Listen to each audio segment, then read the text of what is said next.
चलिए देखिएगा, तो मतदान प्रक्रिया हम देख रहे थे, ठीक है। और मतदान प्रक्रिया के अंतर्गत जो है टॉपिक को कंटिन्यू करेंगे, ठीक है। देखिएगा, प्रक्रिया के अंतर्गत जो है हमने देखा था कि किस तरीके से चुनाव चिन्हों का आवंटन किया जाता है, ठीक है। आवंटन करने का प्रोसेस, एक पॉइंट याद रखिएगा कि कभी भी जो अभ्यर्थी होता है, ठीक है, जो अभ्यर्थी है उसके मन के हिसाब से कभी भी चुनाव चिन्ह नहीं आवंटित किया जाता है, ठीक है। ना ही रिटर्निंग ऑफिसर अपने मन के मुताबिक कभी भी अपना चुनाव चिन्ह जो है दे सकता है, ठीक है। तो यह कौन तय करेगा? तो याद रखिएगा, निर्वाचन आयोग के द्वारा यह तय होता है, यानी राज्य स्तर पर जो है निर्वाचन आयोग जो होता है यही तय करेगा कि किस व्यक्ति को कौन सा आवंटन चिन्ह जो है प्राप्त होगा, ठीक है। तो चुनाव चिन्ह जो है इसके लिए याद रखिएगा, ठीक है। इसके बाद देखिएगा, एक पूरी चुनावी प्रक्रिया को अगर आप समझ पाए तो यहां पर आप बेहतर तरीके से समझ पाएंगे कि जो पूरा का पूरा चुनाव प्रक्रिया है इसको एक बार रिवाइज कीजिएगा कि प्रॉपर तरीके से जैसे ही हम एक प्रोसेस पे चलते हैं, ठीक है। तो यहां से एक प्रोसेस स्टार्ट होता है, याद रखिएगा, वो होता है यहां से। यानी सबसे पहले अगर आप याद रखें कि चुनाव प्रक्रिया कैसे प्रारंभ होती है तो सबसे पहले तय किया जाता है कि उस क्षेत्र में 4 प्रकार के चुनाव अधिकारी कौन कौन होंगे, ठीक है। सबसे पहला अधिकारी होता है जिसे जिला निर्वाचन अधिकारी कहते हैं। दूसरा अधिकारी किसे कहते हैं?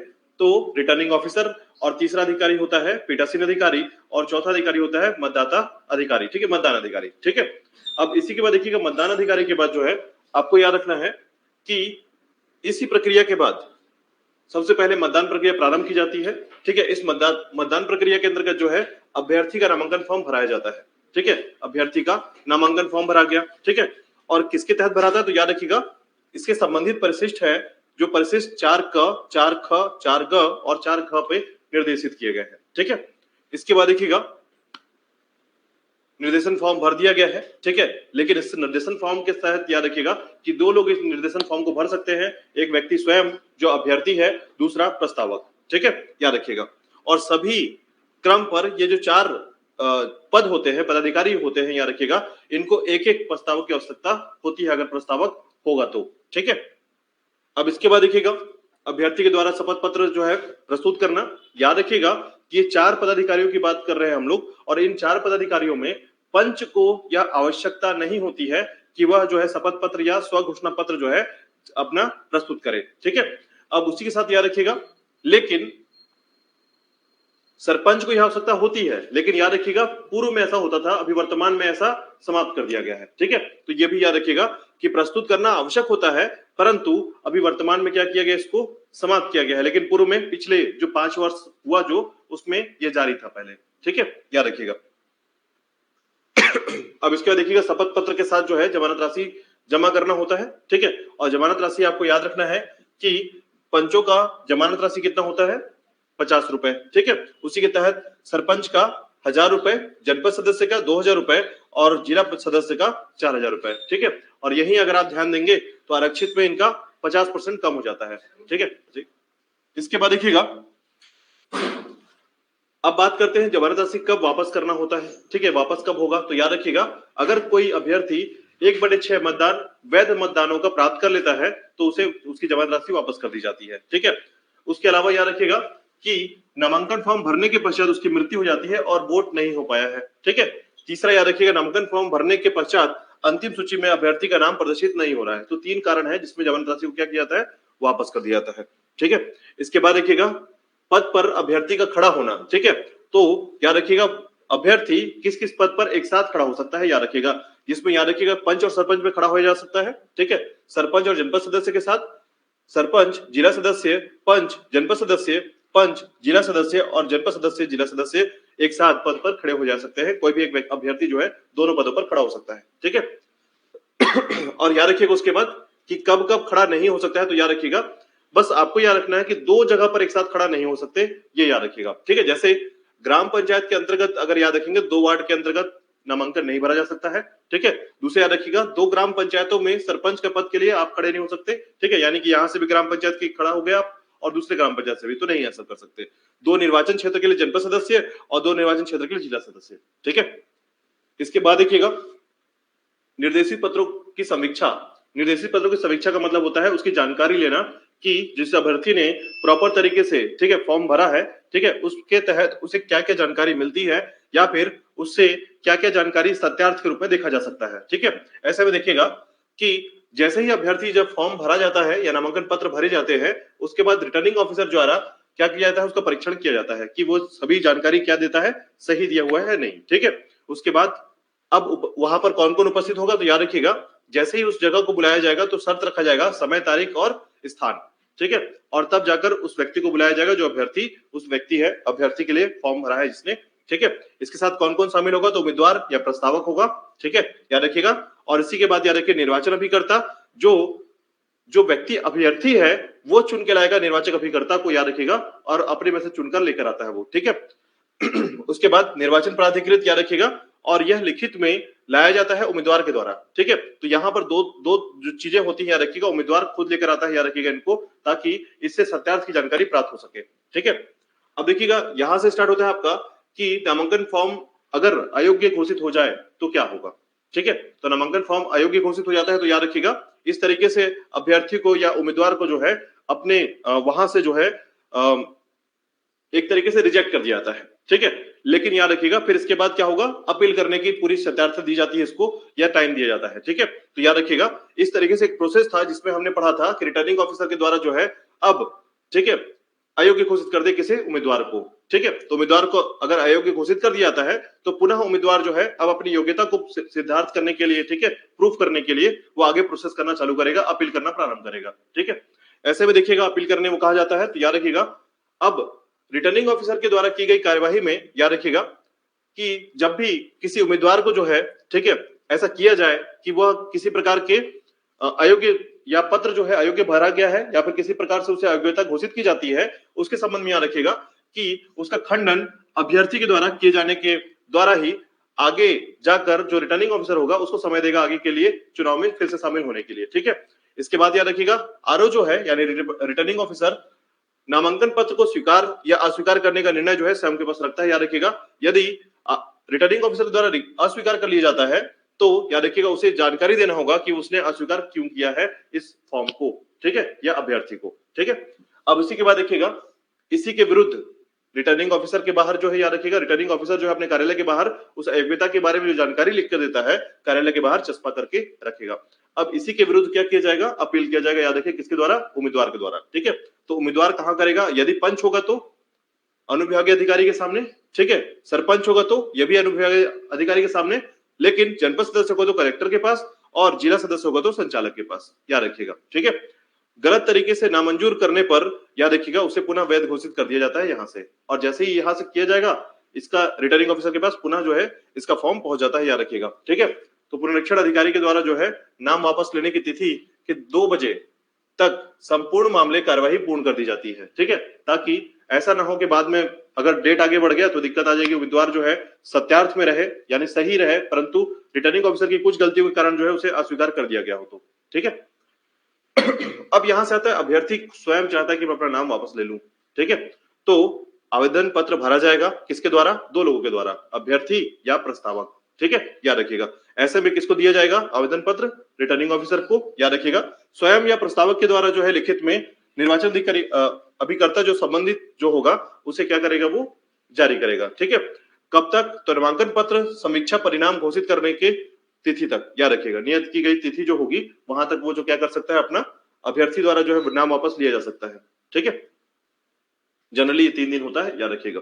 ठीक है, इसके बाद देखिएगा मतदान से नाम वापस लेना जो है यह प्रक्रिया जो है इसमें याद रखिएगा मतदान से नाम वापस ले लिया गया। ठीक है, यहां पर याद रखिएगा कि अभ्यर्थी ने नाम वापस लिया है, यहीं से जो है उसी प्रोसेस को हमने देखा कि प्रस्तावक के द्वारा या क्या क्या जब वह ले लेगा तो क्या क्या चीजें की जाएंगी। तो याद रखिएगा प्रस्तावक के द्वारा अगर ली जाती है तो फिर जांच किया जाएगा, अभ्यर्थी स्वयं लेगा तो तुरंत तत्काल रद्द कर दिया जाएगा। लेकिन जैसे ही मान लीजिए उसने फिक्स हो गया कि रिटर्निंग ऑफिसर यह जान जाता है कि जो अभ्यर्थी है यह सच में या सीरियसली जो है वो अपने मत को या फिर अपने चुनाव प्रक्रिया में शामिल नहीं होना चाहता है, नाम वापस लेना चाहता है, तो वह प्रक्रिया स्वयं के द्वारा करने पर अभ्यर्थी का नाम रद्द कर दिया जाएगा। प्रस्तावक के द्वारा करने पर उसकी जानकारी ली जाएगी, जांच की जाएगी और अगर उसमें सत्यार्थ पाया जाएगा तो उसे रद्द कर दिया जाएगा और तुरंत क्या किया जाएगा, जमानत राशि वापस कर दी जाएगी। याद रखिएगा। और अगर मान लीजिए कि उसने फॉर्म भर दिया है, ठीक है, आवेदन करने का फॉर्म भर दिया गया है और वो बाद में एक दिन या उसी दिन जो है यह सोचता है कि मैं जो है नाम वापस नहीं लूंगा, तो ऐसा नहीं कर सकता अब वापस, क्योंकि एक बार उसने फॉर्म भर दिया तो फॉर्म को वापस नहीं किया जाएगा, याद रखिएगा, और उसका नाम रद्द करने की प्रक्रिया चालू हो जाएगी। ठीक है, याद रखिएगा। अंततः चुनाव चिन्हों का आवंटन देखा हमने। ठीक है, तो कौन तय करता है, तो याद रखिए राज्य निर्वाचन आयोग के द्वारा यह तय की जाती है। ठीक है, और इसकी प्रक्रिया विहित होती है, पूर्व सिद्धांतित होता है ये। ठीक है, अब याद रखिएगा अंतिम बिंदु था हमारा अभ्यर्थी सूची का प्रकाशन करना। ठीक है, चलिए आगे चलते हैं। देखिएगा अभ्यर्थी सूची का प्रकाशन इस बिंदु से स्टार्ट करेंगे हम लोग। ठीक है,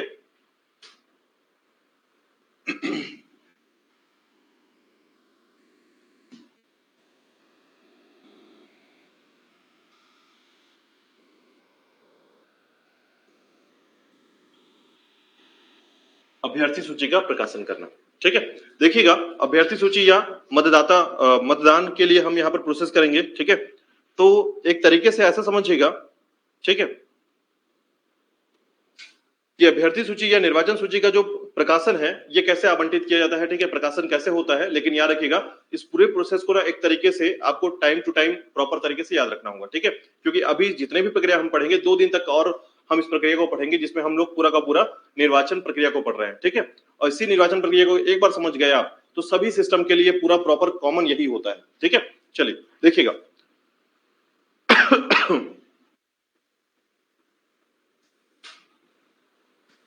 तो देखिएगा सबसे पहले यह सूची जारी की जाती है किसके द्वारा,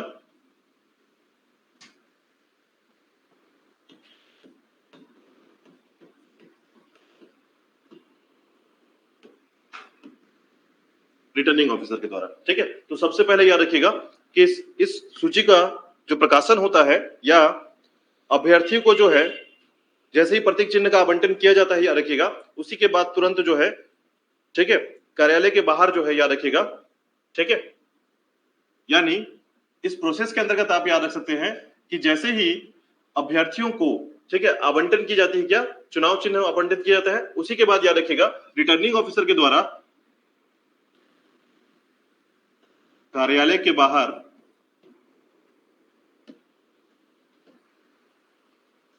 अभ्यर्थी सूची चस्पा की जाती है।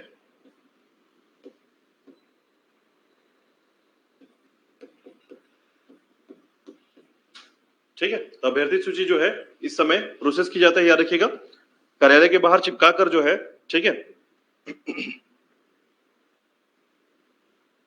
याद रखिएगा, और साथ ही साथ याद रखिएगा इसका एक प्रति, ठीक है,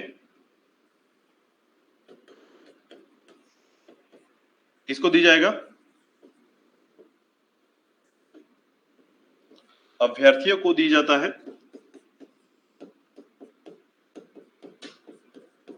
ठीक है, एक प्रति अभ्यर्थी को या फिर उसके अभिकर्ता, चुनाव अभिकर्ता को दिया जाएगा, याद रखिएगा। ठीक है, अब देखिएगा अब हमने सारा प्रोसेस कर लिया। अब यहां से बात समझ में आती है कि हमें चुनाव प्रक्रिया का स्थगन करना है। ठीक है, यानी अब चुनाव प्रक्रिया की रोकने की कंडीशंस क्या क्या हो सकते हैं, कि अब तो सारा काम हो चुका है, यहाँ मतदाता अभ्यर्थी को जो है प्रकाशित कर दिया गया है, यानी कि चुनाव फिक्स हो गया अभी। ठीक है, कि फलाने दिन के बाद जो है चुनाव फिक्स कर दिया गया है। तो अब उसी प्रकाशन में क्या है, बीच में कंडीशन आ जाता है कि चुनाव प्रक्रिया का स्थगन या चुनाव में रोक लगा देना। ठीक है, तो इस प्रक्रिया को थोड़ा समझिएगा कि चुनाव प्रक्रिया में रोक कब कब लगाया जाता है। ठीक है,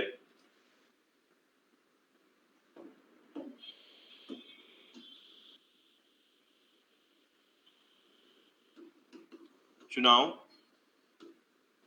का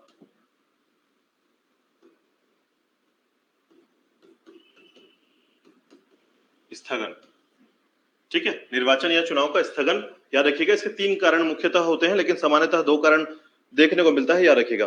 ठीक है, तो पहला कारण है, याद रखिएगा,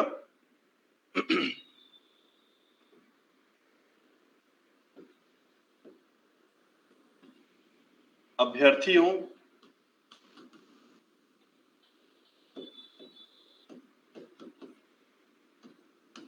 का निर्वाचन क्षेत्र में नामांकन फॉर्म का न भरा जाना। इसका मतलब होता है कि किसी क्षेत्र में अभ्यर्थी ही ना हो, नामांकन फॉर्म ही नहीं भरा गया है, तो इस कारण से जो है वहां के रिटर्निंग ऑफिसर जो है जिला निर्वाचन अधिकारी को सूचना देंगे और उसी माध्यम से कहां तक सूचना पहुंचेगा, राज्य निर्वाचन अधिकारी तक पहुंचेगा और इस तरीके से जो है यहाँ पर आगे की विहित प्रक्रिया को निर्धारित किया जाएगा, याद रखिएगा। तो इस समय जो है चुनाव को स्थगन करा दिया जाता है, ठीक है। दूसरा याद रखिएगा, अभ्यर्थी की मृत्यु, ठीक है, अभ्यर्थी की मृत्यु। लेकिन याद रखिएगा, अगर किसी क्षेत्र में अभ्यर्थी की केवल मृत्यु हुई है कि वहां 5 लोग थे उसमें से एक की मृत्यु हो गई है, तो यहां पर चुनाव प्रक्रिया नहीं रुकेगी, ठीक है। अब वहां पर केवल एक ही व्यक्ति खड़ा हुआ था या 2 व्यक्ति खड़े हुए थे और दोनों का किसी कारण से दोनों की मृत्यु हो चुकी है, तब जाकर वहां पर क्या करेगा रिटर्निंग ऑफिसर राज्य निर्वाचन अधिकारी को या राज्य के अंतर्गत जो है जो आयोग होगा उसे यह सूचना प्रदान करेगा कि इस क्षेत्र के कोई भी अभ्यर्थी नहीं बचा है, मृत्यु हो चुकी है, ठीक है। दोनों कंडीशन सेम है, लेकिन यह परिस्थिति क्या है कि नामांकन फॉर्म ही नहीं भरा गया है, चुनाव प्रक्रिया का ही बहिष्कार कर दिया गया है, ठीक है, ऐसा कह सकते हैं। लेकिन यहां पर क्या है, यहां पर चुनाव प्रक्रिया में शामिल हुआ गया था और यहां पर अभ्यर्थियों की मृत्यु हो चुकी है नामांकन फॉर्म भरने के बाद, याद रखिएगा, ठीक है। तो इस कंडीशंस को याद रखिएगा कि अभ्यर्थी की मृत्यु कब, जब कोई भी अभ्यर्थी ना बचा हो,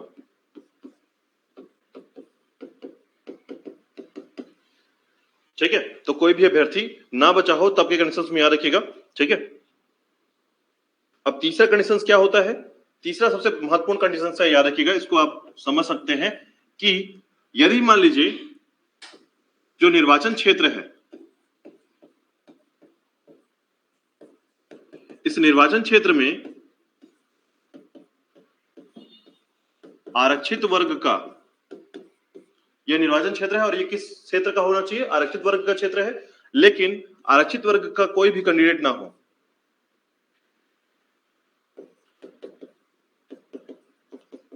कोई भी अभ्यर्थी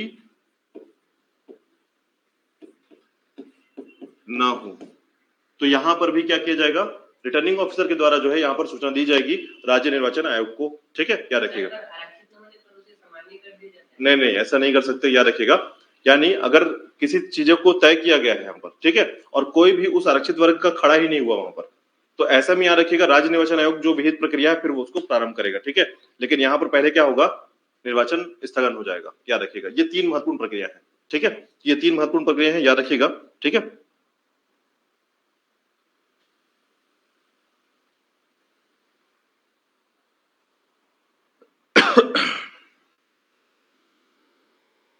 ठीक है, ये 3 कंडीशंस याद रहेगा आपको, ठीक है। चलिए देखिएगा, इसके बाद है निर्विरोध निर्वाचन, ठीक है। यानी अब इस प्रक्रिया के तहत क्या हुआ कि निर्वाचन का स्थगन का 3 प्रक्रिया आपने देखा समझा, और इसके बाद देखिएगा कि जब अब ऐसा कंडीशन हो जाए कि कोई एक व्यक्ति खड़ा हो, ठीक है, उसके विरोध में कोई दूसरा व्यक्ति खड़ा ही ना हुआ हो, ठीक है, तो ऐसे कंडीशंस में क्या होता है, इसे कहा जाता है निर्विरोध निर्वाचन होना, ठीक है। तो इसी बात याद रखिएगा कि जब ऐसे कंडीशन हो, जब कोई नहीं खड़ा है तो स्थगन होगा, और लेकिन एक व्यक्ति खड़ा है तो क्या होगा, निर्विरोध निर्वाचन होगा, ठीक है। बस शर्त क्या है, वो व्यक्ति अभ्यर्थी जो होगा वो सही होना चाहिए, ठीक है, याद रखिएगा। यानी उसका नामांकन जो फॉर्म है वो सही तरीके से भरा जाना चाहिए और पूरी तरीके से उसे वैध करार दिया जाना चाहिए, तब जाकर उसे निर्वाचित किया जाएगा, याद रखिएगा। कैसा, तो संपूर्ण रूप से निर्वाचन कहा जाता है इसे, ठीक है, संप्रेषण या संपूर्ण निर्वाचन, याद रखिएगा, ठीक है। इस शब्द को याद रखिएगा, थोड़ा सा देखिएगा, इसे कहते हैं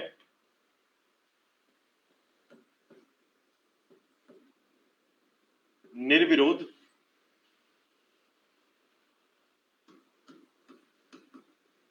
निर्वाचन, ठीक है, निर्विरोध निर्वाचन। तो देखिएगा निर्विरोध निर्वाचन की प्रक्रिया जो है वो क्या हो सकती है, किस कंडीशन में हो सकती है, तो याद रखिएगा इसका सबसे महत्वपूर्ण कंडीशन है कि निर्वाचन क्षेत्र में एक अभ्यर्थी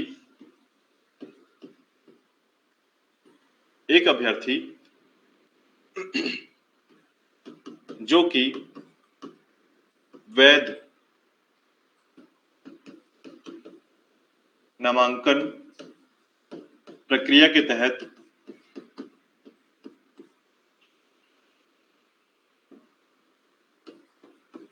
सही पाया गया हो, उसे रिटर्निंग ऑफिसर के द्वारा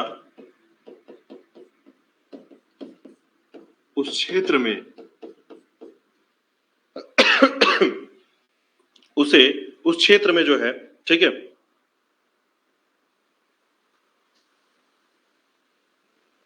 सम्यक रूपेण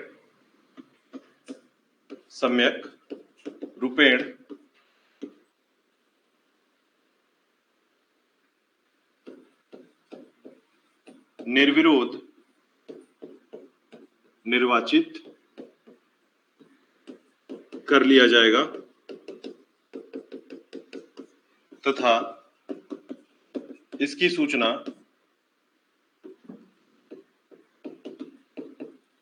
राज्य निर्वाचन आयोग को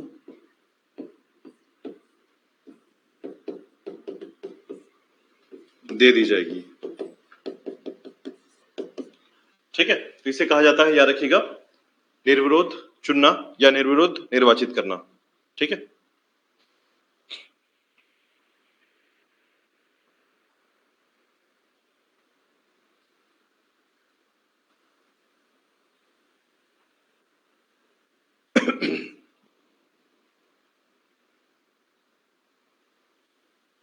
ठीक है, याद रखिएगा, यही एक प्रोसेस है। ठीक है, अगर आप सोच रहे होंगे कि अगर कोई भी नहीं हो, मान लीजिए किसी ने फॉर्म ही नहीं भरा है, ठीक है, तो किसी व्यक्ति को ऐसा नहीं खड़ा करेंगे, याद रखिएगा, किसी व्यक्ति को भी अपने मन से खड़ा नहीं किया जाएगा। ठीक है, याद रखिएगा। चलिए, इसके बाद देखिएगा, पंचायतों के पद के लिए जो है मतपत्र का रंग चुनना। ठीक है, इससे पहले आपने देखा होगा कि हमारे एग्जाम में, एडीओ के एग्जाम में पूछा गया क्वेश्चन था कि पंचों के लिए कौन से कलर का जो है मतपत्र होता है। ठीक है, लेकिन एक साधारण सी बात बता दूं कि एक ही बार एक क्वेश्चन पूछा गया है, पूरे 12 साल के इतिहास में एक बार क्वेश्चन ये आया है। ठीक है, लेकिन इसका कारण आप समझेंगे। कारण ये था कि जब कभी कभी ऐसा मान के चले कि कभी चुनाव हो रहा है और अभी के दिनों में ही चुनाव है और उसके बाद कोई एग्जाम है आपका, तो वो करंट अफेयर है, ना कि आपके प्रोसेस में है। याद रखिएगा, इस प्रोसेस में आपको कलर याद रखने की जरूरत नहीं पड़ती है। ठीक है, लेकिन फिर भी मैं बताता हूं कि सामान्य तौर पर कलर क्या यूज किया जाता है, लेकिन हर पंचायती चुनाव में यह कलर चेंज हो सकता है, यह भी सत्यार्थ है। ठीक है, मतलब इसमें आप ये कह सकते हैं कि कलर चेंज हो सकता है, लेकिन अगर इसी फिलहाल वाले समय में कोई घटना घटी है जिसमें चुनाव हुआ है, ठीक है, तो आपको वो कलर याद रखना चाहिए। ठीक है, होता क्या है समझते हैं, देखिएगा। तो देखिएगा, मतपत्र के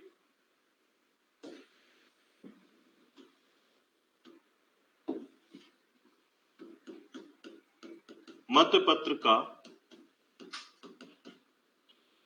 रंग, ठीक है, मतपत्र का रंग। तो देखिएगा, एक साथ हम यहां पर 4 चुनाव कराते हैं, याद रखिएगा। ठीक है, यानी यह कहा जा सकता है कि पंचायत के चुनाव में एक साथ 4 चुनाव होते हैं। ठीक है, एक साथ 4 चुनाव कैसे होते हैं, तो पंच का चुनाव होता है, सरपंच का चुनाव होता है, इसके अलावा जनपद सदस्य और जिला सदस्य का होता है। ठीक है, कुछ लोग पढ़े लिखे होते हैं, कुछ लोग जो है पढ़े लिखे नहीं होते हैं, जिसके कारण यह निर्वाचन आयोग का एक तुलनात्मक अध्ययन है, जिसमें हम रंगों के माध्यम से जो है यह दर्शा सकते हैं कि यह पंच का मतपत्र है, यह सरपंच का है, और यह जो है जिला और जनपद के सदस्यों का है। ठीक है, इसी स्तर को आगे बढ़ाते हुए याद रखिएगा कि यह तय किया जाता है कि इन मतपत्र के रंगों को, हालांकि ये निर्धारित नहीं होता, याद रखिएगा, लेकिन मतपत्र के रंगों को निर्धारण करने या उसके संबंध में उस पर्टिकुलर 5 सालों के लिए जो पंचायती चुनाव हो रहा है उसके संबंध में दिशा निर्देश दिए जाते हैं। ठीक है, ऐसे में याद रखिएगा कि अलग अलग पदों के लिए अलग अलग रंगों के मतपत्र तैयार किए जाते हैं। ठीक है, जैसे पंच, सरपंच, जनपद सदस्य और जिला सदस्य। ठीक है, इस 4 क्रम बिंदु में याद रखिएगा कि सबसे पहले अगर पंच की बात की जाए, ठीक है, तो याद रखिएगा सफेद। ठीक है, ये एग्जाम में जो पूछा गया बस उसी का आंसर मैं आपको कर रहा हूं, याद रखिएगा, लेकिन ये नहीं आता है, ये आपको रंग याद रखने की जरूरत नहीं पड़ेगी। ठीक है, हाँ, लेकिन कभी अगर चुनाव हो रहा हो और उसके बाद कोई एग्जाम हो रहा हो तो उसका ध्यान थोड़ा देंगे आप। ठीक है, याद रखिएगा। इसके अलावा याद रखिएगा सरपंच का नीले रंग में, ठीक है, जनपद का पीले रंग में और जिला का गुलाबी। ठीक है, अब देखिएगा इसके बाद आता है, अब चुनाव आपने दे दिया अभ्यर्थी से, अब यहाँ पर हो गया चुनाव हो गया, ठीक है। अब चुनाव के परिणाम का तिथि आ गया, ठीक है, यहां तक तो क्लियर हो गया, ठीक है। अब चुनाव की प्रक्रिया जो है आगे बढ़ते हुए अब चुनाव का परिणाम आ गया, ठीक है, यानी कि चुनाव के परिणाम अब उसमें कंडीशंस कुछ हो सकते हैं, जैसे कि परिणाम आया, ठीक है, यहाँ पर 3 सरपंच खड़े हुए थे, हम लोग एक कॉन्सेप्ट बस सीख रहे हैं, याद रखिएगा, ठीक है। तो ऐसे में समझिएगा, मान ली 3 सरपंच के लिए पद के लिए खड़े हुए थे, ठीक है। ऐसे में ऐसा होता है, और यहां पर 1000 लोग हैं मत देने वाले लोग, ठीक है। और ऐसे में क्या होता है, याद रखिएगा कि ए और बी जो है, ठीक है, सी को मान लेते हैं 300 मिला है या 200 मिला हुआ है, बाकी जो 800 बच रहा है उस 800 में 400 400 मिल गया किसको, ए और बी को। सरपंच किसको चुनेंगे बताइए, या अब चुनाव कैसे होगा, इसका आगे का प्रोसेस क्या होगा?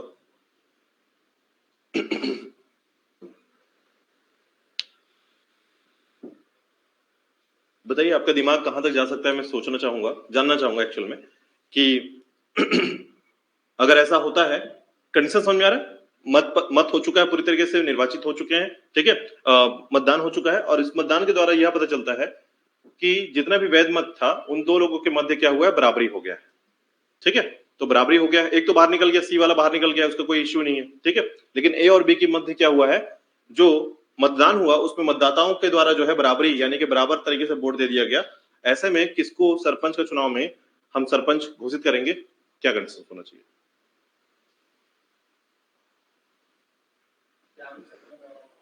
नहीं, ग्राम सभा हर जगह पे नहीं आएगा। देखिए, जब चुनाव वाली बात आ गई ना, तो इधर सरकार बैठा हुआ है, ठीक है, ग्राम सभा अभी कुछ नहीं कर सकता। क्यों? देखिए इस बात को समझिएगा, ये चुनाव है, ये चुनाव है, और इस चुनाव से आप निकल कर किसको दे रहे हैं, इसके पदाधिकारी बना रहे हैं, ठीक है। ग्राम सभा क्या होता है? ग्राम सभा वह लेबल होता है जहां पर इस गांव के लिए पूरा काम किया जाएगा, ठीक है। तो ये लोग मिलकर जब चुनाव दे रहे हैं, क्योंकि वही ग्राम सभा के वही लोग हैं, चुनाव में यही लोग शामिल हो रहे हैं और यही लोग सरपंच बना रहे हैं, तो यहां पर अगर सरपंच बनाने का पावर होता तो चुनाव क्यों कराया जाता? मतलब कि अगर हमको बिना खर्चा किए सरपंच अपने ग्राम सभा में मिल जाएगा हाथ खड़ा करके, तो इसकी जरूरत है क्या कि हम पैसा खर्चा करवा दें? ठीक है, सरकार तो बोलेगा ठीक है ग्राम सभा में कराओ, तो ऐसा नहीं हो सकता, याद रखिएगा। कुछ चीजें ऐसे निर्धारित है जो कि 73वां संविधान संशोधन के तहत जारी किया गया है, जिसमें हमको कुछ प्रोसेस से गुजरना होता है, ठीक है। बताइए जल्दी से, कौन है सरपंच हमारा ए और बी में?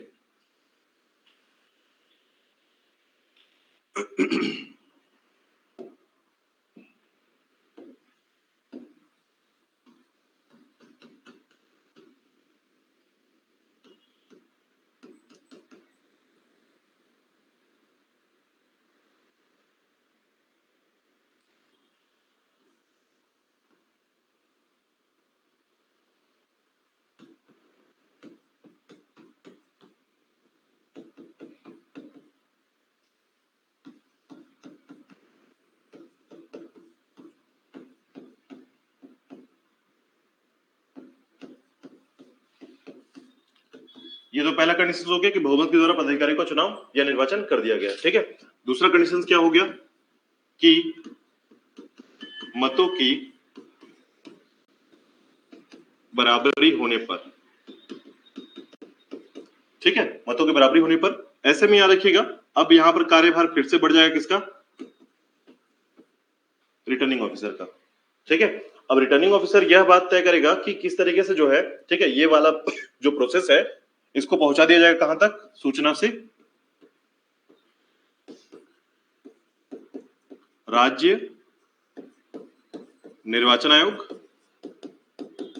ठीक है। ये तो सूचना तक पहुंच गया, लेकिन यहीं से प्रोसेस चालू हो जाएगा, याद रखिएगा कि लॉट सिस्टम पर, ठीक है, इसको लॉट सिस्टम कहा जाता है, याद रखिएगा।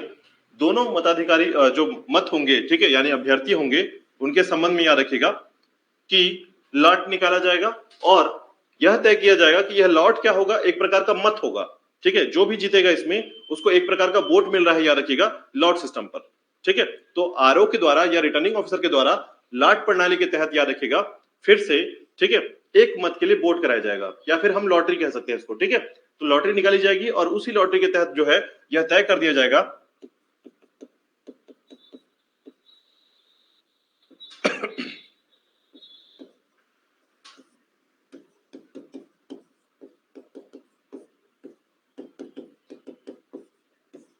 ठीक है, और इस तरीके से परिणाम घोषणा कर दिया जाएगा। याद रखिएगा, जो भी इस लॉट प्रणाली में जीतेगा, ठीक है, उसी को क्या बना दिया जाएगा, सरपंच बना दिया जाएगा। ठीक है, तो सरपंच जो है इस तरीके से आपके सामने आ गए हैं। चारों के चारों पदाधिकारियों के लिए ऐसा किया जाता है, याद रखिएगा, ठीक है, सिर्फ सरपंच के लिए नहीं। तो इसे कहा जाता है मतों की बराबरी, ठीक है, याद रखिएगा।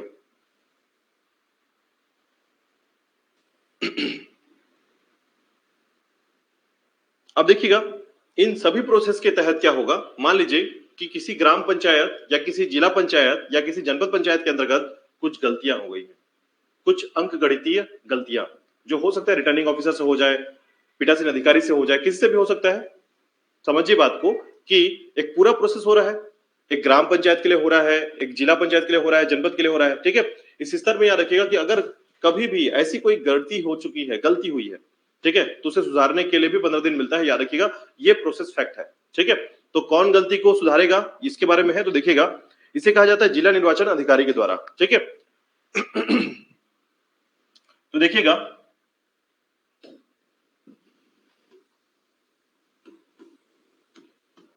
जिला निर्वाचन अधिकारी के द्वारा लेखकीय या गणितीय त्रुटि में सुधार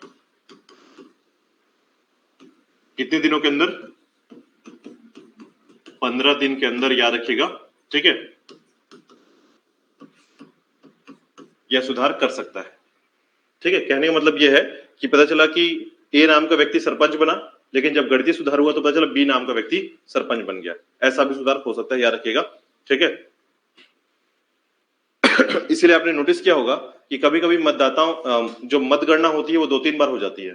ठीक है, सुना होगा कि यहाँ पर 3 बार गणना कराया गया, क्योंकि डाउट लग रहा था कि यहाँ पर ए व्यक्ति जो है ये जीतना चाहिए था, बट बी व्यक्ति कैसे जीत जा रहा है। ठीक है, ऐसे में डाउट होने के कारण, या फिर ऐसा भी हो सकता है कि कुछ कम मतों के मध्य जो है अंतर हुआ हो, 4-5 मतों का अंतर, इसमें भी 2-3 बार गिनवा दिया जाता है, याद रखिएगा। ठीक है, तो सारी तरीके से इसको याद रखिएगा कि जो जिला निर्वाचन अधिकारी होता है ये गणितीय किसी प्रकार की गलतियों में जो है, ठीक है, सुधार कर सकता है वो। ठीक है, यहां तक प्रोसेस हो गया, समझ में आ गया आपको। तो यहां से मिल गया क्या हमको, मतदान प्रणाली खत्म हो गया। ठीक है, तो मतदान प्रणाली के अंतर्गत याद रखिएगा, इस प्रणाली के तहत जो है क्या क्या चीजें होती है, तो याद रखिएगा इस प्रणाली के तहत इस सारी प्रोसेस को आपको याद रखना है प्रॉपर तरीके से, और क्या क्या घटना है 3 दिन के अंदर होता है, 15 दिन के अंदर होता है, 2 दिन के अंदर होता है, ये सारे नंबरिंग को याद रखिएगा प्रॉपर। यही सबसे बड़ा इशू होता है कि आपको प्रॉपर फैक्ट याद करना है। तो ठीक है, क्योंकि अधिकांश नाम आपने एक ही व्यक्ति का नाम सुना होगा इसमें, या अधिकारी का नाम रिटर्निंग ऑफिसर, इसके अलावा ज्यादातर नाम आपने नहीं सुना है। ठीक है, और याद रखिएगा इसमें सबसे प्रमुख होता है निर्वाचन के समय जो है, सबसे प्रमुख जो अधिकारी होता है या जो मुखिया होता है एक तरीके से, राज्य निर्वाचन अधिकारी होता है, याद रखिएगा, जिसे निर्वाचन आयुक्त कहा जाता है। ठीक है, उसी के फैसले पर पूरा का पूरा राज्य जो है उस समय गठित होता है और पूरी तरीके से कार्य करता है निर्वाचन के लिए। ठीक है, अब देखिएगा, अब आते हैं वापस हम लोग मतदान सूची की तरफ। ठीक है, अब वापस जीरो से स्टार्ट करते हैं। प्रक्रिया आपको समझ में आ गई है, कोई डाउट तो नहीं है। ठीक है, चलिए देखिएगा, तो यहां से स्टार्ट होता है हमारा मतदान सूची के संबंध में। ठीक है, क्योंकि हमने मतदान करा दिया है, सारा अभी क्लियर हो गया। अब उसके बाद देखिएगा मतदान सूची कैसे तैयार की जाती है, यानी ये हर क्षेत्र में जो है मतदाताओं के द्वारा सूची तैयार कैसे की जाती है, तो ये इसके लिए आप प्रोसेस याद रखिएगा थोड़ा सा। ठीक है, क्योंकि कभी कभी जो है बहुत टफ क्वेश्चन रहेगा, तो आपसे पूछा जाएगा कि आपका नाम दे दिया जाएगा, 3 प्रकार से नाम दिए जाएंगे, आप ही के संबंध में अक्षर जो है आपके बराबर होंगे, और यह पूछा जाएगा मतदाता सूची में सबसे पहले नाम किसका होगा। बात समझ आ रही है, इस प्रकार क्वेश्चन पूछे जा सकते हैं। ठीक है, तो उसको भी समझ लीजिए आप कि कैसे मतदाता सूची तैयार की जाती है। ठीक है, तो याद रखिएगा मतदाता सूची जो है किस लिपि में तैयार की जाती है,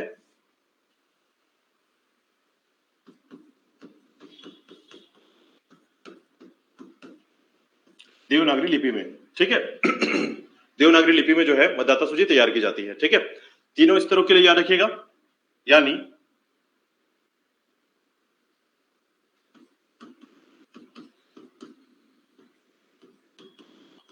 पंचायत चुनाव के अंतर्गत जो है देवनागरी लिपि में तीनों स्तरों के लिए, ग्राम पंचायत, जनपद पंचायत और जिला पंचायत के लिए जो है, ठीक है, मतदाताओं का वार्डवार, ठीक है, याद रखिएगा, वार्डवार। ठीक है, तो वार्डवार करेंगे तो कैसा होगा?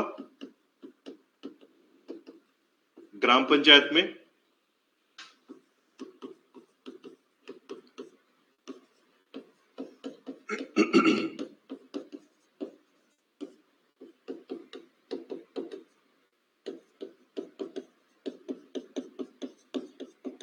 ठीक है, तो वार्डवार देखिए बेसिक क्या है, अगर आप सोचेंगे कि जिला पंचायत के अलग से मतदाता सूची तैयार की जाती है तो ऐसा नहीं होता है। ग्राम पंचायत स्तर पे ही मतदाता सूची तैयार की जाती है, जो कि विभक्त होता है अलग अलग जनपद और जिला के अंतर्गत। जैसे अगर मान लीजिए आप बिलासपुर के किसी गांव के अंतर्गत रहते हैं, ग्राम पंचायत के अंतर्गत आते हैं, तो आप बिलासपुर जिले के जिला पंचायत के अंतर्गत भी यहाँ के, ठीक है, निवासी होंगे। बात समझ में आ गया? ठीक है, इसीलिए जो मतदाता सूची होती है इसको आप याद रखेंगे। ठीक है, तो हिंदी में होता है, याद रखिएगा। ठीक है, देवनागरी लिपि में, हिंदी में याद रखिएगा। ठीक है, मतदाता सूची तैयार की जाती है। ठीक है,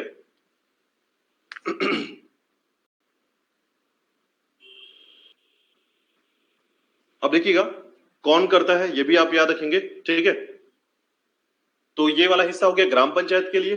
ठीक है, अभी जिला पंचायत के लिए थोड़ा सा याद रखिएगा।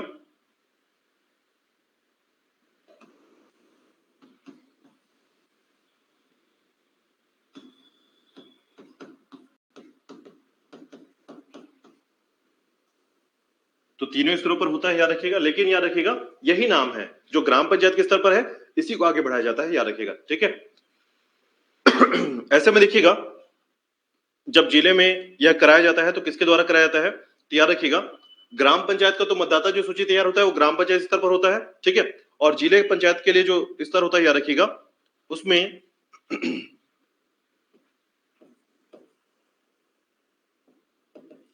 रजिस्ट्रीकरण अधिकारी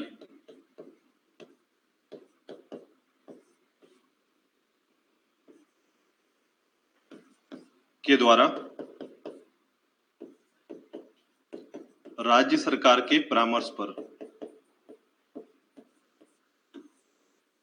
ठीक है, तो याद रखिएगा राज्य सरकार के परामर्श पर। ठीक है, और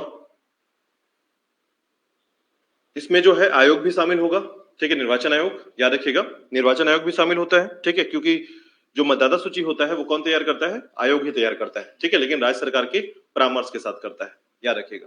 ठीक है, तो राष्ट्रीय अधिकारी जो होता है, याद रखिएगा कि इसने जो है आवश्यकता पूर्ण होने पर जो है ये एक से अधिक व्यक्तियों को अपनी सहायता के लिए उपयोग में ला सकता है। ठीक है, तो ये जिला पंचायत के लिए होता है, याद रखिएगा, और ये ग्राम पंचायत के स्तर पर होता है। ठीक है, लेकिन कैसा होगा, याद रखिएगा, यही चीजें यहां पर लाकर कॉपी कर दी जाती है, कुछ विशेष प्रक्रिया नहीं होती इसमें। ठीक है, कहने का मतलब है ग्राम पंचायत स्तर पर यानी वार्डों के स्तर पर जो है, आप जिस वार्ड में रहते हैं पहले आपका पूरा का पूरा जो है मतदाता सूची तैयार किया जाएगा। पहले आपने देखा होगा कि परिवार में जो है कोई ना कोई व्यक्ति आता है और आपके बारे में पूछता है, घर में कितने सदस्य हैं, क्या उम्र होगी। ठीक है, तो ये सारी चीजें जो है मतदाता सूची तैयार करने की प्रक्रिया में है। ठीक है, अब तो ऐसा हो चुका है चूंकि आप जो है अब आपके घर पे कोई नहीं आएगा, आपको जाना पड़ेगा चॉइस सेंटर और अपना जो है मतदाता सूची में अपना नाम जोड़ना पड़ेगा। ठीक है, ताकि आप अगर 18 साल के हो चुके हैं तो आप अपना आईडी प्रूफ लेकर जाएंगे और आपका मतदाता सूची में आपका नाम शामिल कर दिया जाएगा। और इस तरीके से वही चीजें जो डेटा बनेगा वो डेटा जिला पंचायत में भी चला जाएगा। तो जिला पंचायत के लिए कौन करेगा, रजिस्ट्रीकरण अधिकारी, याद रखिएगा, राज्य सरकार और आयोग के परामर्श पर यह कार्य प्रोसेस में आ जाता है। ठीक है, इसके बाद देखिएगा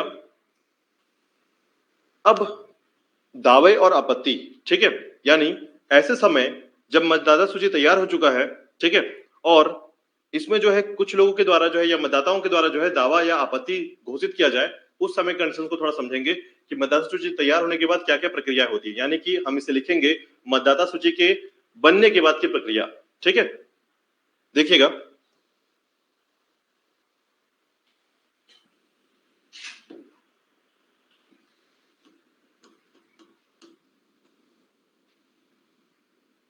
मतदाता सूची अंतर्गत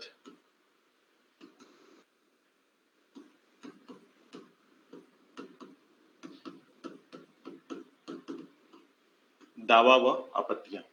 ठीक है, तो मतदाता सूची के अंतर्गत दावा व आपत्तियां याद रखिएगा। सबसे पहला प्रोसेस होता है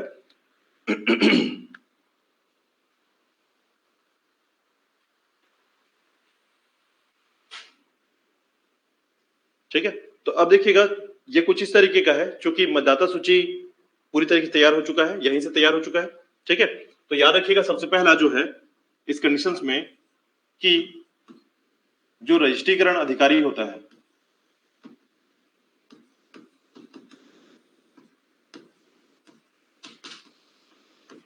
ठीक है, मान लीजिए आपने नोटिस किया होगा कि मतदाता सूची में जो है आपका नाम नहीं जुड़ा है। ठीक है, आपने बहुत प्रोसेस किया बट तब भी नहीं जुड़ रहा। जब सूची आ रही है उसमें आपका नाम नहीं आ रहा है, और नाम आ रहा है तो आपका जो है 49 साल बताया जा रहा है।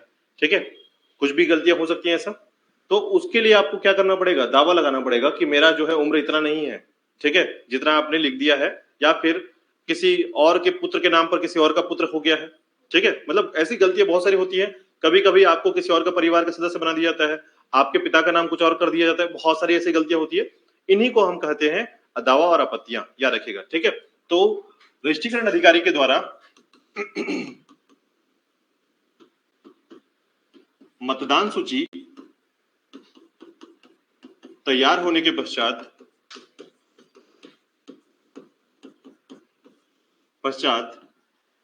सार्वजनिक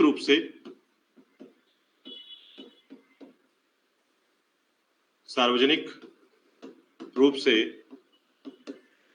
आपत्तियां मंगाई जाती हैं।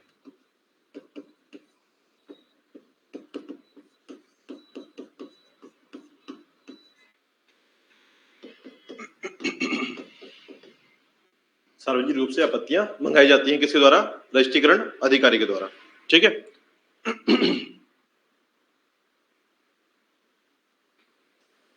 ठीक है, याद रखिएगा। अब मान लीजिए ये आपत्तियां मंगा दी गई हैं, तो कहां कहां से मंगाई जाएंगी, तो याद रखिएगा जनपद और जिला के अंतर्गत रहने वाले ग्राम पंचायत का। ठीक है, यानी जिस जिले के अंतर्गत, अब ये जो रजिस्ट्रीकरण अधिकारी है ये जिले जिले में होगा। ठीक है, हर जिले में होगा।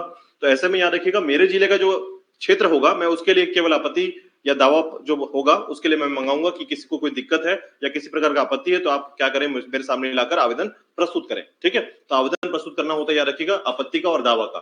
ठीक है, लेकिन किस क्षेत्र के लिए, तो याद रखिएगा उस जिला, जनपद और ग्राम पंचायत क्षेत्र के लिए। पूरा राज्य नहीं आएगा मेरे पास, याद रखिएगा। ठीक है, तो पूरे राज्य के लिए आपको क्या करना पड़ेगा, निर्वाचन आयोग जाना पड़ेगा फिर।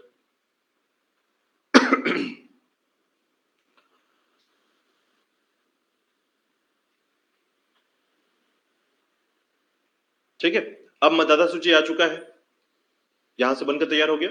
अब मैं कंडीशन बता रहा हूं आपको कि ये जो है दावापत्ति कैसा होता है। ठीक है, तो देखिएगा आपने जो है मतदाता सूची में अपना नाम डलवाया था। ठीक है, 18 साल जैसे हुआ आपने डलवाया, लेकिन जैसे मतदाता सूची आया आपका नाम नहीं आया।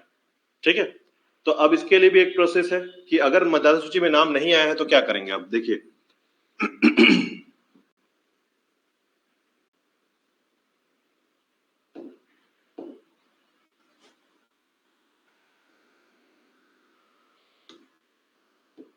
देखिएगा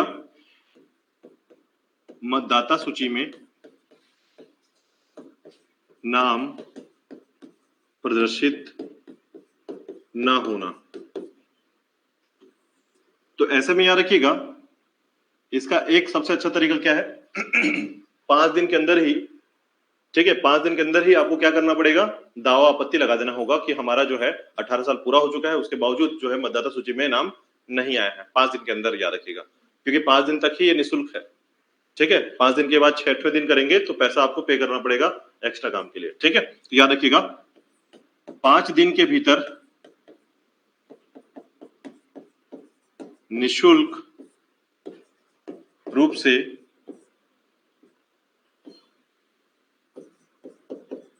मतदाता सूची में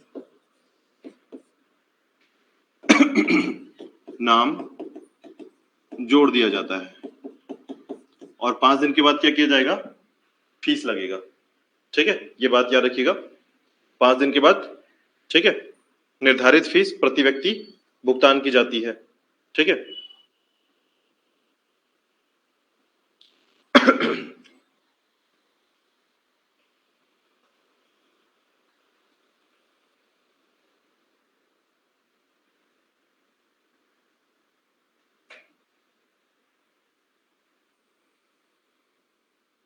ठीक है।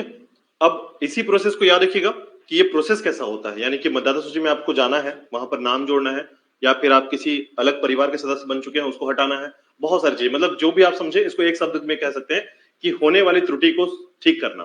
ठीक है, तो ऐसा में याद रखिएगा कि मतदाता सूची में होने वाले त्रुटि को ठीक कराने के लिए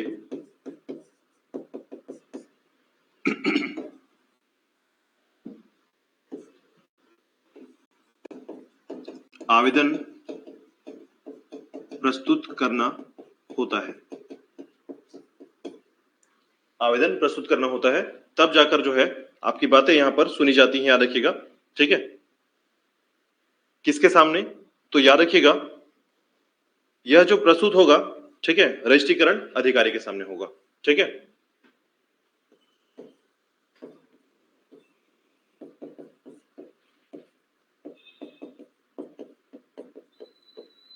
और कब तक हो जाएगा ये? तो याद रखिएगा रजिस्ट्रीकरण अधिकारी ही तय करेगा कि अंतिम तिथि कब है। तो ये 5 जो दिन दिख रहा है वो, ठीक है, मतदाता सूची जब जारी किया गया है उसका 5 दिन का डेट दिया जाएगा। ठीक है, वो 5 दिन के अंदर अगर आपने कर लिया तो निःशुल्क हो गया ये काम, लेकिन अगर उसके बाद फिर से निर्धारित तिथि में 5 दिन बढ़ा दी जाएगा, याद रखिएगा, तब जाकर ये प्रोसेस आगे बढ़ने लगेगा। और उसी के अंदर आपका ये रजिस्ट्रीकरण अधिकारी जो है ये बात सुनेगा। अगर आप आएंगे दूसरे महीने तीसरे महीने तो बोलेंगे कि अब अगले 5 साल बाद तय करना अपना। ठीक है, मतलब तब तक से दूसरे परिवार के साथ जुड़े रहो। ठीक है, ये प्रोसेस होता है इस समय का, याद रखिएगा। ठीक है, चलिए कोई डाउट है यहां तक? ठीक है, तो ये मतदाता सूची क्लियर हो गया। ठीक है, पहला तो मतदाता सूची कैसे तैयार होता है याद रखिएगा। तो हिंदी में देवनागरी लिपि में तैयार किया जाता है, पंचायत के लिए ग्राम पंचायत स्तर पर और जिला के लिए जिला स्तर पर। ठीक है, जनपद पर नहीं होता, याद रखिएगा। उसके बाद याद रखिएगा मतदाता सूची के अंतर्गत अगर कोई दावापत्ति आता है, दावापत्ति का मतलब कोई त्रुटि आ गया है तो उसको सुधारने का काम किया जाएगा। 5 दिन के भीतर होगा तो निःशुल्क होगा, और 5 दिन के बाद होगा तो फीस के साथ होगा, याद रखिएगा, आपको भुगतान करना पड़ेगा। ठीक है, उसी के साथ अच्छा आपने देखा होगा अभी भी भुगतान को समझ में आ रहा होगा आपको, उदय जो आपका साइट है, ठीक है, उसमें आधार कार्ड को सुधारना है आपको तो अब पेमेंट करना पड़ता है। ठीक है, 60 रुपए 50 रुपए जो है पेमेंट करना पड़ता है। ठीक है, उसी के साथ अगर आपको बता दूं कि अगर आपका आधार और पैन कार्ड लिंक नहीं है तो अभी 1000 रुपए खर्च करना पड़ेगा, यानी 1000 फीस लग रही है उसकी। यही चीज सोचिए 2023 से पहले ये फ्री था। ये डेट दिया गया था, 2 साल का डेट दिया गया था। 2 साल तक बहुत सारे ऐसे लोग थे जिन्होंने पैन कार्ड और आधार कार्ड को लिंक नहीं किया था। ठीक है, तो काफी लोग ऐसे थे जिन्होंने बैंक में अपना डेटा दिया है वो लिंक हो गया अपने बाय डिफॉल्ट। ठीक है, लेकिन जिन्होंने कुछ भी काम नहीं किया उनका लिंक नहीं हुआ, और अभी वर्तमान में उनको लिंक करने पर 10,000 का फाइन भी लग सकता है। ठीक है, मतलब अब 1000 से बढ़ाकर उसको 10,000 रुपए करने वाले हैं। ठीक है, अब उस प्रोसेस में समझिए कि एक बच्चा जो कि कुछ नहीं कमाता लेकिन उसको आधार कार्ड और पैन कार्ड जो है लिंक करना है तो 10,000 रुपए कहां से लेकर आएगा वो। ठीक है, इस कंडीशन में जाने वाले हैं, तो इसीलिए सभी जगह पर ये नॉलेज बढ़ा दी गई है ताकि जो है लोग समझे कि आधार कार्ड और लिंक पैन कार्ड जो है लिंक करा देना चाहिए। ठीक है, ये सारे इसी डॉक्यूमेंट से संबंधित है, याद रखिएगा। ठीक है, कोई डाउट तो नहीं है, कोई क्वेश्चन तो नहीं है? रजिस्ट्रीकरण अधिकारी जिसे घोषित किया जाए, ये राज्य का निर्वाचन आयोग जो है ये तय कर देता है कि इस लेवल पर तहसीलदार जो हो सकता है या कोई ऐसा व्यक्ति हो सकता है जो सेकंड गेजेटेड ऑफिसर हो, उसको रजिस्ट्रीकरण अधिकारी बना दिया जाता है। ठीक है, मतदाता सूची के लिए, मतलब कोई पर्टिकुलर अधिकारी नहीं होता ये। ठीक है, कभी भी याद रखिएगा निर्वाचन आयोग का कोई भी अधिकारी पर्टिकुलर नहीं होता है, वो लंबे समय तक काम नहीं करता, वो कुछ समय के लिए उसे ला दिया जाता है, याद रखिए। ठीक है,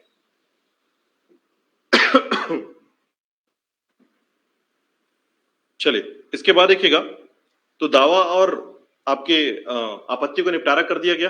ठीक है, इसके बाद होता है दावा और आपत्तियों का निपटारा, याद रखिएगा। ठीक है, और हाँ एक बात याद रखिएगा कि दावा आपत्ति आप जब करने वाले होंगे तो हमेशा एक विशिष्ट प्रारूप पे ही आपको करना होगा जहां पर वो कार्यालय में दिया जाएगा। आप कुछ भी नहीं कर सकते।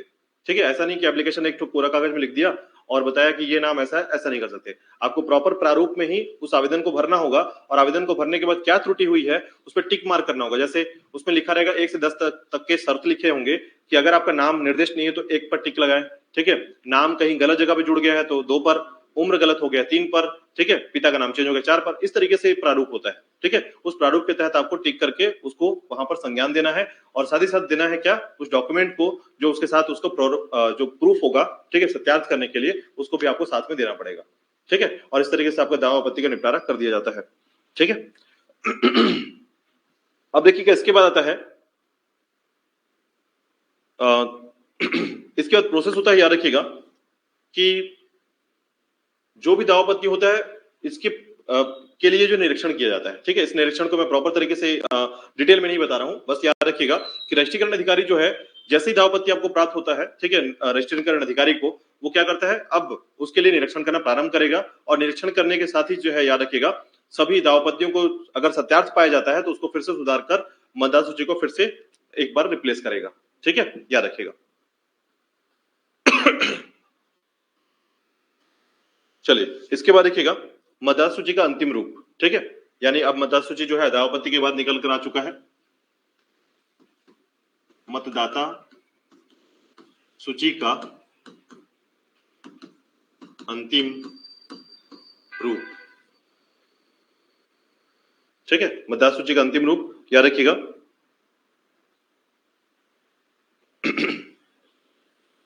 तो देखिएगा जब भी मान लीजिए आपको मतदाता सूची चाहिए, अभी भी मान लीजिए आपको मतदाता सूची चाहिए तो आप क्या कर सकते हैं, आप एक जो भुगतान है फीस का भुगतान करके जो है मतदाता सूची ले सकते हैं। याद रखिएगा यह सभी के लिए जो है उसी प्रकार से आधारित है, कोई भी व्यक्ति जो है मतदाता सूची ले सकता है। याद रखिएगा नियमित जो भुगतान है वो फीस देकर, ठीक है। तो देखिएगा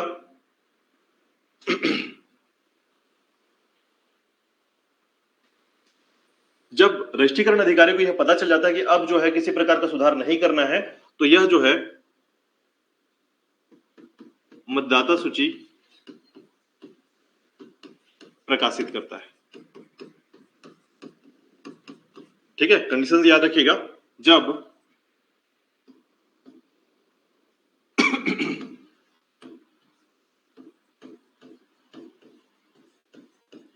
रजिस्ट्रीकरण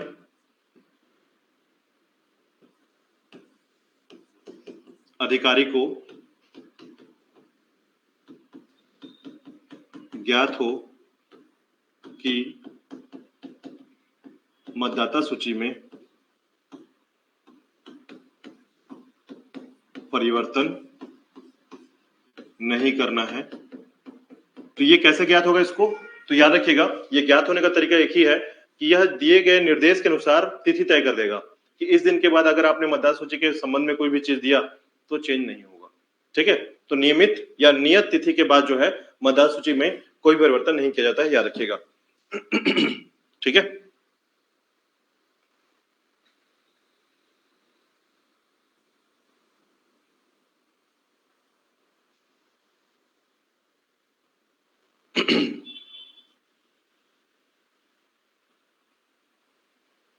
ठीक है, याद रखिएगा। और अंततः याद रखिएगा कि मतदाता सूची प्रकाशित होने के बाद इसका पुनरीक्षण होता है।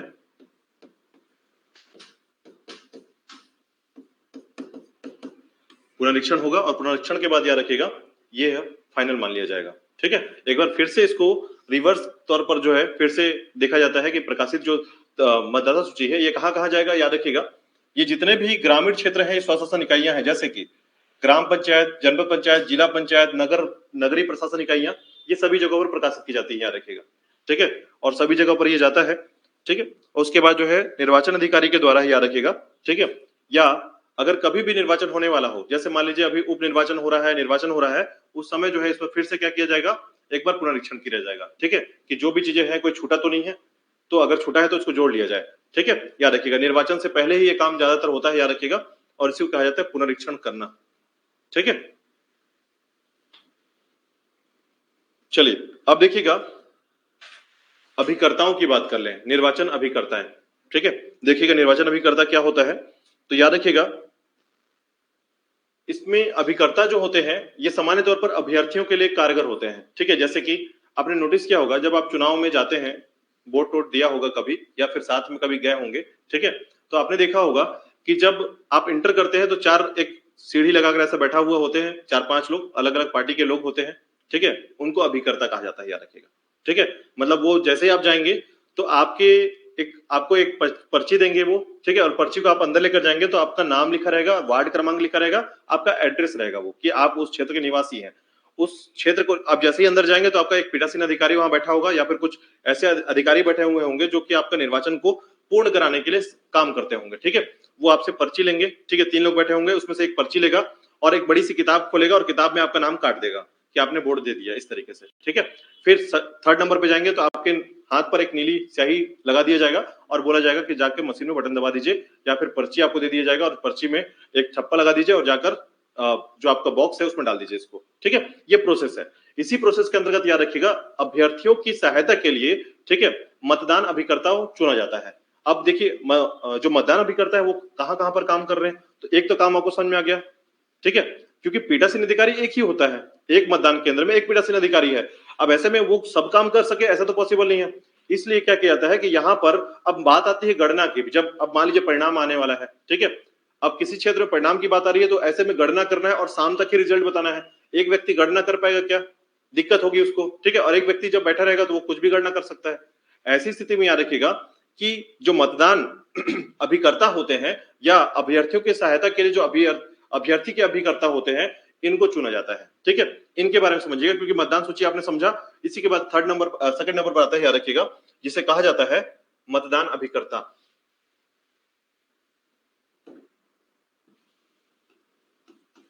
मतदान अभिकर्ता ये किसकी सहायता के लिए होते हैं,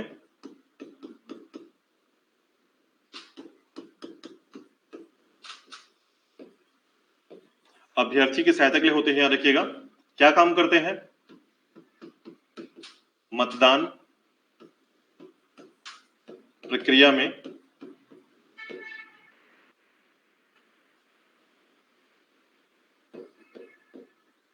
अभ्यर्थी के लिए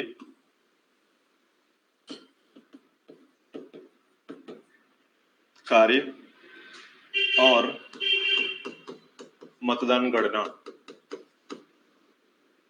ठीक है। तो यह जो है अभ्यर्थी की सहायता के लिए होते हैं, याद रखिएगा। और मुख्य रूप से जो है मतदान की गणना करने, ठीक है।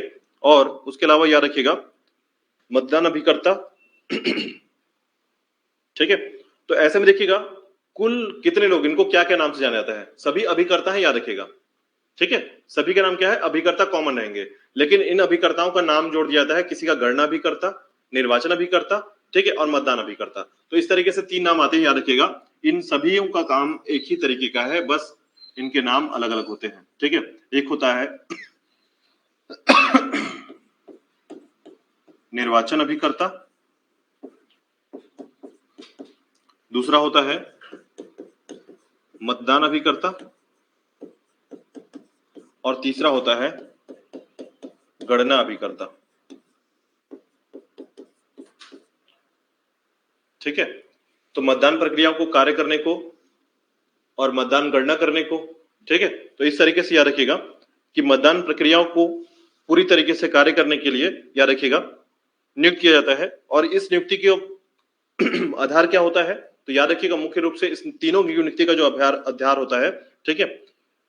यह सबसे इंपॉर्टेंट है कि रिटर्निंग ऑफिसर को जानकारी होना चाहिए कि कौन कौन इसमें क्या क्या व्यक्ति बना है, और अभ्यर्थी अपनी तरफ से जो है इन तीनों आधार को रख सकता है, ठीक है।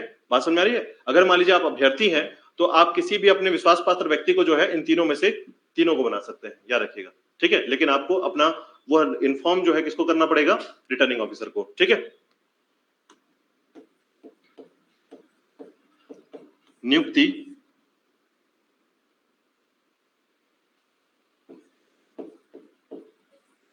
अभ्यर्थी के द्वारा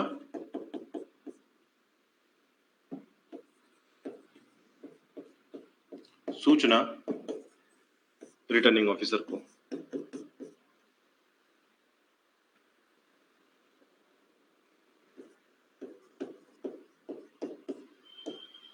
ठीक है। तो याद रखिएगा इसकी नियुक्ति की जाती है अभ्यर्थी के द्वारा, ठीक है। अब इनकी संख्या कितनी हो सकती है? तो याद रखिएगा, इनकी अधिकतम संख्या 2 हो सकती है। एक एक तो आप चुन ही सकते हैं, लेकिन इनकी अधिकतम संख्या कितनी कर सकते हैं आप? 2। ठीक है, तो ये भी याद रखिएगा कि इनकी अधिकतम संख्या 2 हो सकती है और इनका कार्य क्या है। ठीक है, देखिएगा, तो सबसे पहला नाम आता है निर्वाचन।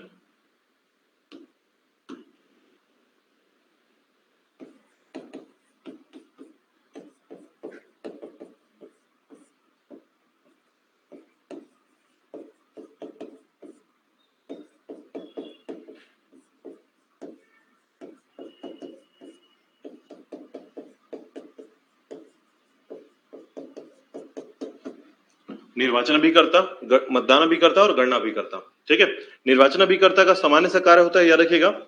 ठीक है, जैसे कि आप सबसे पहले जाएंगे, ठीक है, तो आपको जो बुलाकर आपको पर्चे जो देगा, याद रखिएगा, शिविर में पर्चे बांटना।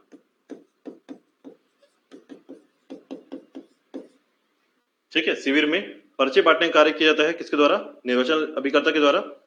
इसके बाद मतदान क्षेत्र में रहने वाला व्यक्ति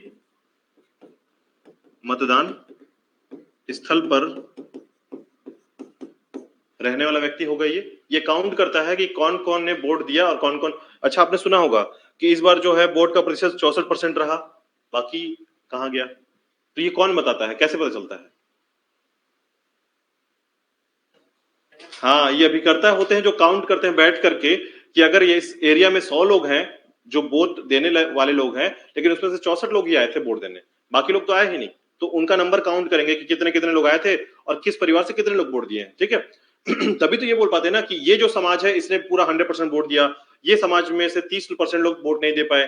ठीक है, इस कम्युनिटी ने ये काम किया, इसको इससे एकदम जो महीन स्तर पर जो कार्य होता है यही अभिकर्ता करते हैं, जिससे जानकारी मिल पाता है कि कहां कहां पर कौन कौन कितने कितने लोग वोट दे चुके हैं। ठीक है, यानी अगर एक व्यक्ति जो है स्याही को मिटा करके वापस दोबारा दौड़ कर आ गया पीछे से घूमकर, ठीक है, तो ये पकड़ने वाला काम कौन कर रहा है? ये लोग करते हैं, याद रखिएगा। ठीक है, हालांकि ऐसा पॉसिबल नहीं है, लेकिन फिर भी फर्जी वोट बहुत होते हैं, याद रखिएगा। और ऐसे में क्या होता है कि मान लीजिए ऐसा भी देखा जाता है, जैसे मान लीजिए कि मैं एक बात बता रहा हूं आपको कि एक ग्रामीण क्षेत्र है, ग्राम पंचायत है, और इस ग्राम पंचायत में एक परिवार है, ए नाम का परिवार है, इसमें 10 सदस्य हैं। इन 10 सदस्यों में 9 लोग वोट देते हैं। ठीक है, ये 9 लोग में से 5 लोग बाहर रहते हैं। बात समझ में आ रही है? 5 लोग बाहर ही रहते हैं, वो आते ही नहीं वोट देने। ठीक है, तो इनके बाकी लोग जो 5 लोग बचे, तो ये क्या करेंगे, कोई बी नाम का व्यक्ति जो होगा या परिवार होगा, उसके 5 लोग को वोट ए नाम के परिवार के नाम से दिला देंगे। अपना भी वोट देंगे, दूसरे का भी वोट दे देंगे। इसको बोलते हैं फर्जी वोट देना। ठीक है, इस तरीके से बहुत सारे मिसकैलकुलेशन होते हैं। ताकि अब ये पता कैसे चलेगा? तो ये पता इन्हीं से पता चलता है, याद रखिएगा, कि अगर ये चाहे तो बिक गए तो ये वोट बढ़ा देंगे, और अगर ये नहीं बिके तो वोट को अच्छा खासा सेटल कर देते हैं। ठीक है, इसीलिए कहा जाता है इनको अभिकर्ता, याद रखिएगा। और गणना अभिकर्ता जो है, ठीक है, ये गणना स्थल पर होता है, याद रखिएगा, गणना स्थल पर होता है।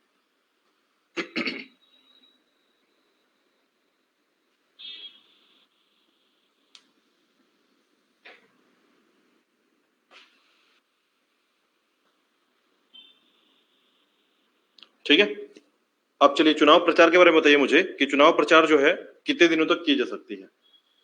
प्रचार तो सभी लोग समझ रहे हैं, चुनाव प्रचार क्या होता है?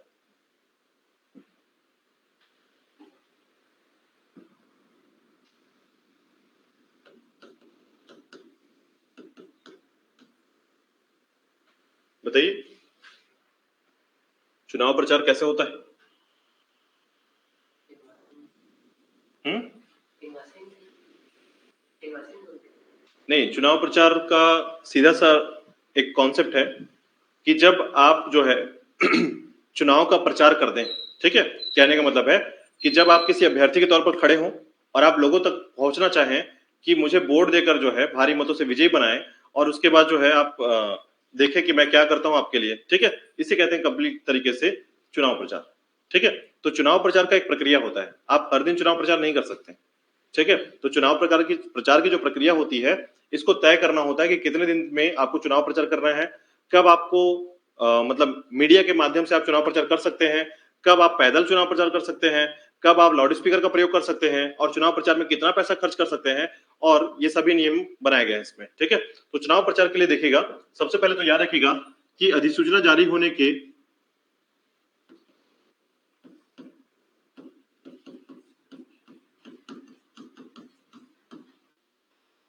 20 दिन के अंदर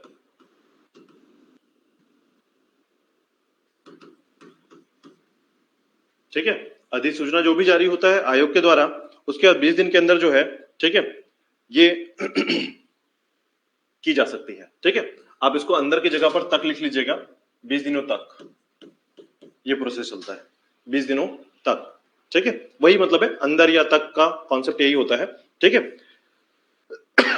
तो इसकी शुरुआत होती है, याद रखिएगा कि इसे हम शुरुआत कहेंगे कि चुनाव प्रचार की शुरुआत कब होती है, तो अधिसूचना जारी होने के 20 दिन तक जो है चुनाव प्रचार प्रारंभ होता है, ठीक है। और प्रचार समाप्त कब हो जाता है,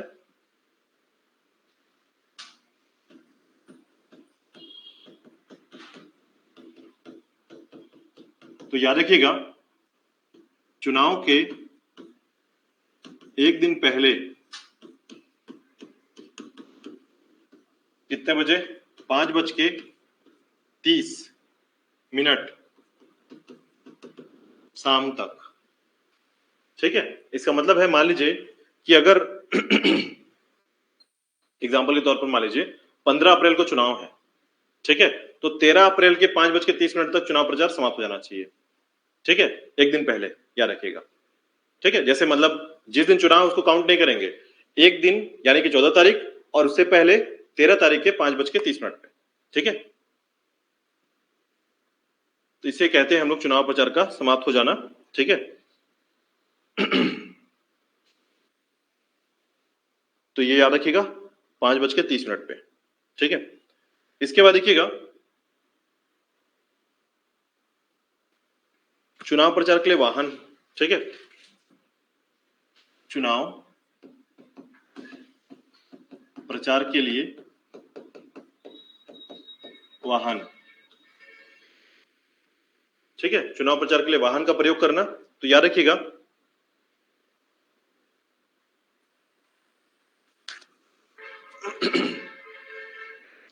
चुनाव प्रचार के लिए और चुनाव वाले दिन में वाहन से क्या करते हैं, लोगों को उठा के लेके जाते हैं चुनाव दिलाने, देखा होगा ना, बस को रख लेते हैं या गाड़ियां रख लेते हैं, ठीक है। तो वो तो सरकार रखती है, याद रखिएगा।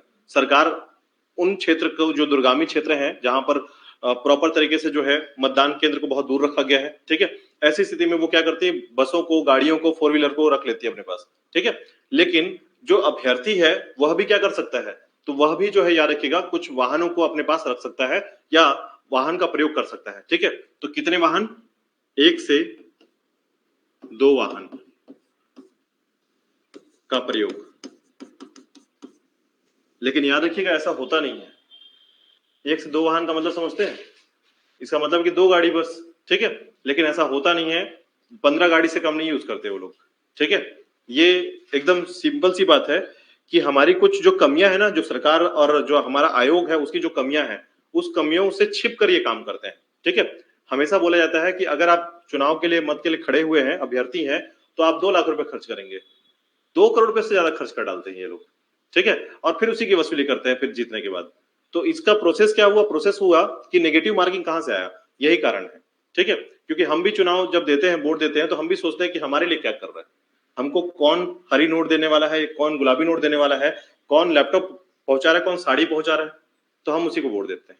कुछ लोग तो शराब में, ठीक है। तो ये हमारी कमियां हैं कि अगर हम उससे पैसा ही लेकर अगर वोट देते हैं, तो इसका मतलब यह है कि हम लोग ने उसकी ईमानदारी नहीं देखी, हमने देखा कि वो हमको, हमारे लिए क्या कर रहा है तुरंत, ठीक है। अगर वो ईमानदार होगा तो आपको पैसा देगा ही नहीं, आप वोट दें चाहे ना दें। और उसके बाद जो है, अगर आपने वोट दिया उस ईमानदार व्यक्ति को, तो आपका राज्य जो है वो धीरे धीरे डेवलप हो जाएगा, आपका क्षेत्र या स्वशासन जो इकाइयां हैं वो डेवलप होने लगेंगी, ठीक है। बाग बगीचे बनेंगे जिसमें एक बेसिक्स, देखिए बेसिक्स क्या होता है कि आपके पास बिजली, पानी, सड़क की व्यवस्था प्रॉपर तरीके का हो, और अगर ये नहीं हो रहा है तो इसका मतलब है कि वो ईमानदार व्यक्ति नहीं है आपके बीच में, जो आपके लिए चुनाव के लिए खड़ा हो रहा है, ठीक है। ये सारी कमियां आपको देखने को मिलेगी। तो इसका मतलब ये है कि हम खुद में खुद, अपने जो जो जनता है वो खुद ही खुद अपने आप में अपने पैरों पर कुल्हाड़ी मारती है, जो चंद समय के लिए जो है कुछ खुशी को बटोरने के लिए या कुछ पैसे के लिए जो है वोट दे देती है, ठीक है। तो चुनाव प्रचार में याद रखिएगा 1 से 2 गाड़ियों का प्रयोग किया जा सकता है, कब कब, 2 जगहों पर, एक चुनाव प्रचार के लिए, दूसरा मतदान वाले दिन पर, ठीक है, जिसको आपको लेके जाना है तो आप मतदान के दिन पर भी इसका प्रयोग कर सकते हैं, याद रखिएगा, ठीक है।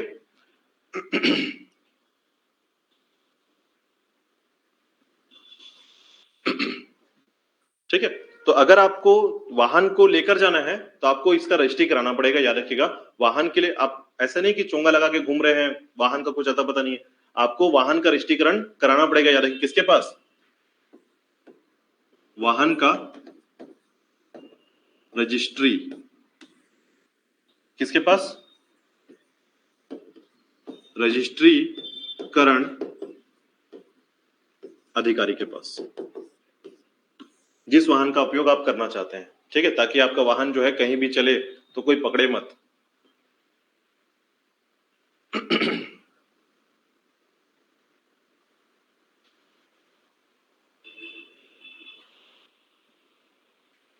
ठीक है, और उसके बाद याद रखिएगा कि निर्वाचन परमिट जो है आपको लेकर चलना पड़ेगा निर्वाचन परमिट के लिए, ठीक है। तो ये निर्वाचन परमिट भी मिलता है गाड़ी का, याद रखिएगा, जिसे कहा जाता है निर्वाचन परमिट।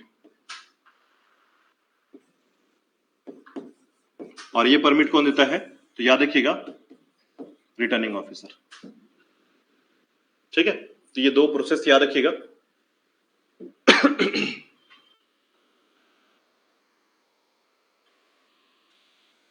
क्लियर है यहां तक? चलिए, इसके आगे हम कल कंप्लीट करेंगे इसको। आपका ये प्रोसेस जो है कल कंप्लीट हो जाएगा। कल पढ़ेंगे हम लोग मतदाता के लिए, ठीक है, मतदाताओं के संबंध में मतदान केंद्र पढ़ेंगे, मतदान केंद्र कितनी दूरी पर होना चाहिए, मतदान केंद्र के संबंध में क्या क्या नियम पॉलिसी बोली जाती है, ठीक है। इसके अलावा पढ़ेंगे हम लोग कि मतपत्र जो है ये तीनों स्तर पर मतदान केंद्र में प्रवेश करने के तरीके क्या होते हैं, कैसे आप उस क्षेत्र पे रह सकते हैं, या मतदान जो सूची है यानी कि केंद्र की जो सूची है कब तक जारी कर देनी चाहिए, ऐसे बहुत सारे नियम है, ठीक है। तो कल हम कंप्लीट करेंगे इसको, मतपत्र के प्रकार, ठीक है। और उसके बाद जो है कल का टाइम और प्रक्रिया में चलेगा, और उसके बाद फिर नेक्स्ट आपका प्रक्रिया के आगे जो है हम पदाधिकारियों के बारे में बात करेंगे, ठीक है।